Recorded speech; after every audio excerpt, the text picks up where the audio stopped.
So this is what the rotor looks like, and this is what the brake pad looks like. And if you do have an indicator pad, you can see that this pad presses against the rotor. And we'll pull this out. And you can see right there that it's even with the pads. So if you look at this, you'll see that it's ready to scrape the rotor, because there's literally no room in between there.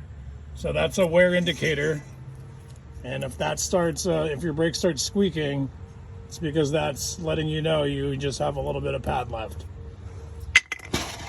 The new one should have this amount.